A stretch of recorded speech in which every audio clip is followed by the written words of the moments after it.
En top 3, 2, 1. Et bonjour à tous. Action. Voilà.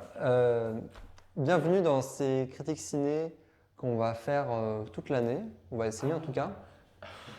Ouais, Il découvre le principe.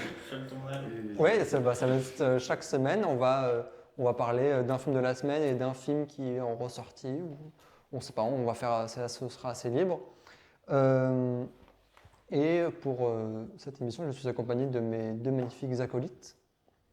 Samuel. Voilà, moi je m'appelle Samuel et je suis doctorant en cinéma asiatique. Je suis à peu près expert dans tous les domaines qui touchent l'extrême-orient du globe. Et, L'extrême-orient. Voilà, tout ce qui est extrême droite, moi je m'y connais. D'accord, on passe tout de suite à Mathé avant de se faire cancel. Mathé, est-ce que tu peux te présenter? Du coup, je m'appelle Mattei, j'aime bien le cinéma. Mais, C'est déjà un bon début. Surtout voilà, le cinéma roumain. Hein. Surtout le cinéma. Ah, on peut dire C'est ça. très précis, ouais. Mais... Ouais, on peut dire ça, le cinéma roumain.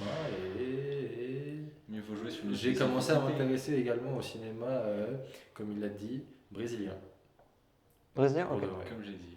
Ok, et bah moi, C'est de l'autre extrême. Okay. Bah, moi du coup c'est Martin et je suis spécialisé dans le cinéma du peuple parce que je suis fan. Bah oui, je suis fan de Fincher, Nolan, Villeneuve, Coussi Coussa, mais voilà.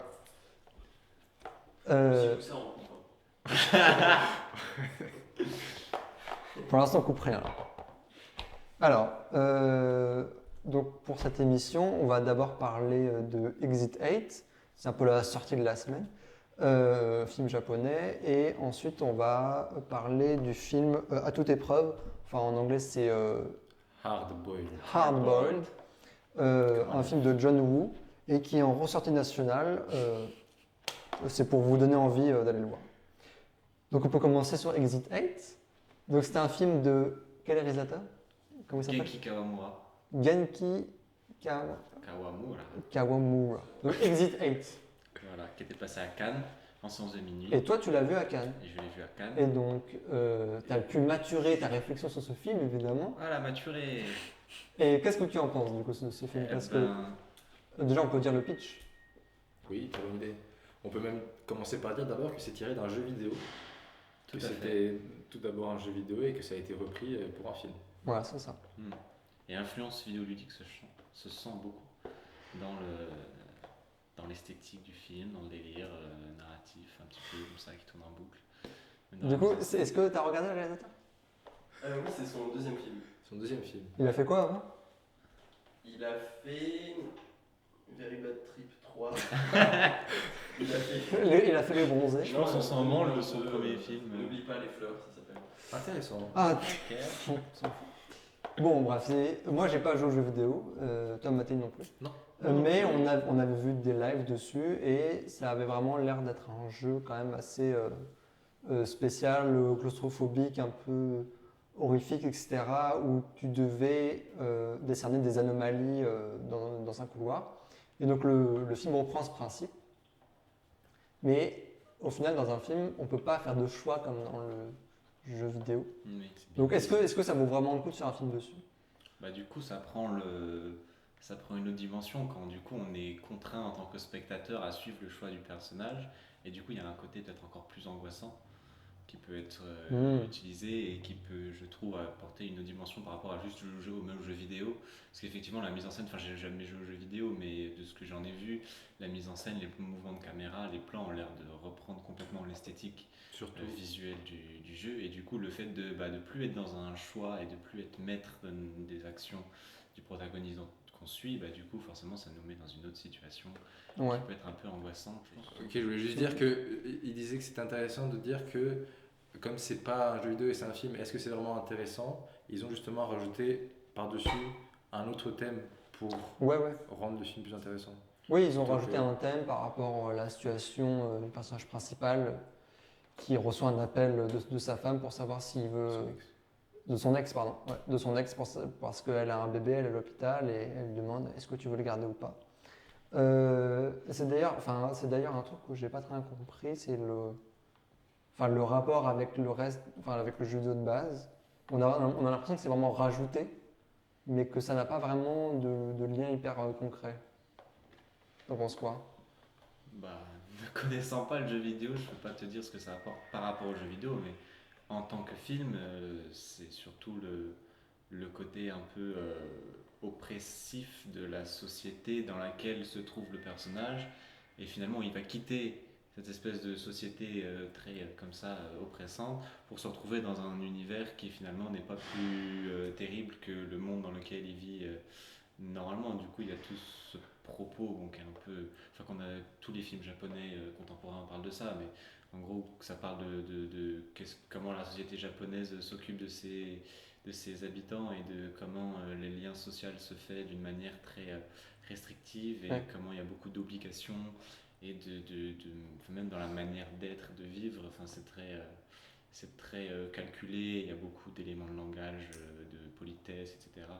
Et beaucoup de, enfin, on voit dès la première scène dans le métro où c'est vraiment très visuellement, on s'est rendu compte par l'espace comprimé par les gens tous ensemble comme ça, et puis le fait qu'ils sortent du métro pour ensuite aller dans ce chemin et se retrouver dans un endroit encore plus claustrophobique, enfin, ça fait une espèce de spirale intéressante. Oui, oui. Le film est une boucle, Oui. et notamment il utilise au début et à la fin de l'histoire la musique du Boléro le Ravel. Et au début, moi j'étais en mode, au début il y a un grand plan séquence que j'ai par ailleurs bien aimé parce il est à la fois très réaliste et très jeu vidéo. C'était bien fait, mais il utilise le Boléro de Ravel que moi j'ai déjà entendu 10 000 fois dans les films. Et je me suis dit, oh, pourquoi encore Et au final, à la fin, je me suis rendu compte que bah oui, c'est tout à fait logique parce que tout comme le film est une boucle, on est sans cesse en train de revenir à la même séquence avec des anomalies. Et bien au final, le Boléro de Ravel, c'est exactement la même chose. C'est une boucle d'une vingtaine de minutes. C'est juste une suite de même mélodie, mais en rajoutant un instrument à chaque fois. Donc c'est totalement logique. Et sinon, si on veut plus rentrer dans les détails maintenant, Mathieu, au niveau du symbolisme du film. Alors attends, avant ça, j'ai juste envie de demander un truc à Samuel. Tu avais Ouais. dit qu'il est rentré dans un monde, une fois qu'il est rentré dans le tunnel, dans un monde qui est pas forcément, t'as pas dit plus mal, mais pas plus mal que la société dans laquelle il vivait avant. Disons que c'est comme s'il continuait la branche tentaculaire de la société dans laquelle il vit, qui est juste matérialisée Hmm. par ce couloir sans fin avec des personnages qui agissent toujours de la même manière, des choses qui reviennent toujours en boucle, et ça fait un petit peu écho à ce qu'on imagine euh, mentalement de ce qu'ils peuvent vivre dans la vraie vie, de ce que les gens peuvent avoir à l'extérieur de ce tunnel. Ouais, d'accord. Genre, ça sort pas de nulle part, c'est pas juste un monde complètement différent, il y a toujours des échos. Enfin, le Ouais. but du fantastique, des trucs comme ça, c'est d'avoir des échos à notre quotidien Ouais. et du personnage. C'est ça que je trouve. Ok. Voilà. Mais avant de Ok. parler du film, on va en Ouais. parler après. J'aimerais quand même que on conclue cette critique, cette discussion, en donnant en une phrase notre avis global sur le film. Donc vas-y Samuel. Moi, je trouve que c'est un film qui est intéressant dans son approche vidéoludique de l'image, mais au bout d'un moment, sur 1h30, le concept s'épuise très vite. Mm. Et je trouve que c'est dommage. Mais sur une demi-heure, 1 heure, c'est super. Combien d'étoiles sur Letterboxd? 3 étoiles, Trois avec étoiles. un petit cœur. Un petit cœur. Voilà. Et toi Mathieu?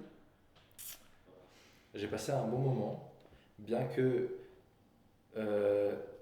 ces séquences où ils se voulaient d'horreur Ouais. n'ont pas forcément fonctionné sur moi. Moi non plus. Et du coup, ça c'est un truc que j'ai pas apprécié. Mais l'histoire, je trouve bien. D'accord.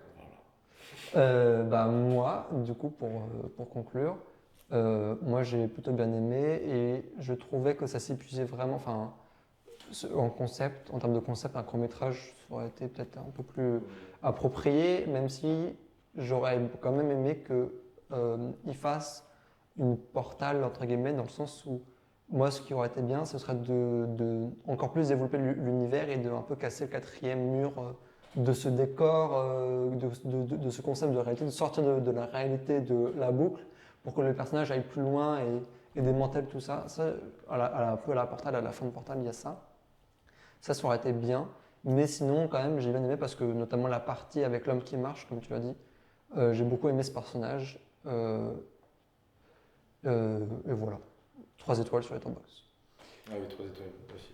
3 étoiles, tout le monde est du même avis au final. On peut donc maintenant passer à la ressortie de la semaine. Donc vas-y Samuel, je te laisse la parole. C'est Hard Boiled, à toute épreuve en français, film de John Woo de 92, si je ne m'abuse, qui est son film le plus connu avec The Killer aussi. Et bon, il a fait des films aux États-Unis, mais c'est son film hongkongais le plus connu, avec un gros casting, Chow Yun-fat et Tony Leung, avec Anthony Moon qui joue le méchant aussi, qui sont 3 acteurs vraiment stars à Hong Kong, et qui font du coup cette espèce de film somme de ce que c'est que le cinéma d'action hongkongais, avec des policiers, des mafieux, enfin c'est la triade hongkongaise, et du coup c'est un petit peu avec le style John Woo, très lyrique, très... on est comme ça dans l'extravagance, dans l'action, énormément d'action et de choses qui se cassent et qui se brisent. Il y a beaucoup d'action, beaucoup d'explosions, beaucoup de... Tout est susceptible d'être cassé et de mourir et d'être détruit en fait. Et du coup il y a une espèce de fragilité comme ça du monde qui ressort à travers la mise en scène et à travers ce qui se passe dans le film, qui est très touchante, à mon humble avis. À ton humble avis. Qu'en penses-tu Martin? Moi j'ai bien aimé. Il me fait peur ce crâne, il me fait peur, fais attention. C'est Timéo, c'est la mascotte. Ok. Il l'est baptisé Timo maintenant. Voilà. Dans les bloopers. Il n'y aura pas de bloopers. Hardball, je trouvais que c'était plutôt pas mal. Après, moi, c'était pas vraiment mon style de film d'action parce que c'était vraiment beaucoup de gunfight. Et moi, il y en avait quelques-uns, mais j'aurais bien aimé voir plus de combats, genre point à point, un petit peu, un peu Jackie Chan ou Bruce Lee, tu vois. Et de fait, c'était un trop. C'était quand même très très bien fait. Je trouve il y avait pas mal de plans séquences. L'action est toujours pleine d'idées, etc. Il y a plein de plans à chaque fois très très marrants. Enfin, c'est un film très marrant au final. Et toute cette histoire de gangster est facile à suivre. Mais justement, des fois, dans les gunfights, moi je me perds, c'est peut-être voulu, mais je me perds dans ce qui se passe parce qu'il se passe trop de trucs à la fois. Et au bout d'un moment, c'est un peu de trop de confusion dans ces scènes de combat qui sont quand même très longues, notamment la scène de fin à l'hôpital. Et c'est peut-être. C'est le climax le plus long de l'histoire. C'est vraiment ça. Et il y a peut-être trop de ce qui est bien de base. Ok. Et toi, Mathéi? Moi j'y suis allé, on m'avait promis un film d'action et j'ai eu un très bon film d'action. C'était mon premier John Woo. Moi aussi. Du coup c'était La Claque. Je sais pas si j'ai déjà vu autant d'explosions et de pan partout. Il y a eu trois principales scènes d'action. Ouais. C'était pas le premier. La scène dans le salon de thé, la scène dans l'entrepôt et la scène dans l'hôpital. Voilà. Enfin, la scène, la moitié du film. Ouais, la moitié du film dans l'hôpital. Les 2 premières scènes magnifiques avec tellement d'imagination. J'imagine c'est John Woo je pense que c'est John Woo qui a écrit. Je sais pas. Oui, c'est ça. Dans les différents, dans les combats et tout, il y a plein de trucs drôles, il y a plein de trucs auxquels on pense pas. Il y a le fait les cages à oiseaux, les théières, les... Oui. Les motos. motos. J'ai eu un black. Bref. Les motos, plein de trucs. Celui-là, sympa. Mais sur la fin, malheureusement, j'ai commencé à pas mal regarder mon téléphone pour regarder de l'heure parce que c'est vrai que ça devenait très long à l'hôpital. Je n'y voyais plus le bout. Excusez-moi. Mais je n'y voyais plus le bout et j'attendais surtout la scène avec le bébé parce que j'ai vu l'affiche du film. Oui. C'est quand qu'il prend le bébé. En plus, il n'y a pas ça. Si. Enfin, il n'y a pas le même, il n'est pas tout. Genre, il a le costume de la scène de l'entrepôt avec le bébé. C'est vrai. Mais du coup, j'attendais ce moment et ça venait pas. Et un petit truc, moi, que j'ai pas réussi à coller, c'était le grand méchant. J'ai pas réussi à le prendre au sérieux. Et j'ai pensé pourquoi. Je pense que c'est peut-être sa coupe. Je pense que c'était une coupe, tu vois, par contre, il a une coupe de premier de la classe en fait. Et du coup, je pouvais pas le prendre au sérieux. Mais par contre, ce qui, pour moi, un des méchants, c'est le borgne. Et Il lui, était- il était très charismatique. Génial, ah oui, Très charismatique. c'était super. Il a rien dit du film, j'ai l'impression, mais. Sa mort, c'est trop dommage par contre qu'il soit mort comme ça. Oui, c'est vrai. Il est mort à cause de sa propre C'est ce qui le rend encore plus mémorable, de peut-être. J'ai oublié. son innocence, non pas innocence, de son... Ah oui, il se fait tuer par son boss. Oui. Ouais. Parce qu'il veut protéger les Parce qu'il civils. veut protéger les masses. Par contre, il y a tellement de morts. En fait, C'est au bout d'un moment, c'est horrible, même. en fait. Je me souvenais pas que c'est- c'était si horrible. C'est choquant, il y a tellement de morts dans ce film. C'est des morts innocentes. Et au bout d'un moment, c'est vraiment lourd quand même sur le moral. Mais bon. Moi, celle qui m'a le plus choqué, c'était le tir au pigeon à la fin à l'hôpital quand Ah tous les ouais, patients c'est commençaient vrai. à sortir et que vraiment juste il y a des gens qui leur tirent dessus. C'est affreux. Là, j'étais un peu énervé, en vrai de vrai. Parce que du Je coup, vous tu montre sens ça. que tout est susceptible de mourir. Ouais. Et genre, tu sais que rien n'est à l'abri, même évidemment pas les personnages principaux, mais même genre les gens dans le décor, même les figurants, même les fonds, les toiles de fond, Oui. elles peuvent disparaître comme ça. Il utilise vraiment l'espace pour construire sa scène d'action et pour à chaque fois avoir d'autres idées. Notamment, au début, il y a quand même des plans iconiques où c'est un escalier, il y a une rampe, il prend l'explosion d'une balle qu'il fait renverser, qu'il fallait sur la rampe, Ouais. en train de descendre, et à peu près, il est en mode Legolas où il tire sur les gens pendant qu'il est en train de descendre, de glisser sur la rampe. C'est quand même très stylé, mais c'est très très marrant. Mais tu vois, pour en revenir à ce que tu disais, tu voulais peut-être un film d'action plus pied-point. Ouais. Mais John Woo, il a commencé avec Chang Che, qui est un réalisateur à Hong Kong des années 60-70, qui fait beaucoup de films de sabre et de films de kung-fu. Ouais. Et du coup, il a appris à faire, travailler beaucoup avec le corps des acteurs, à travailler beaucoup avec l'espace, avec les mouvements, tout ça.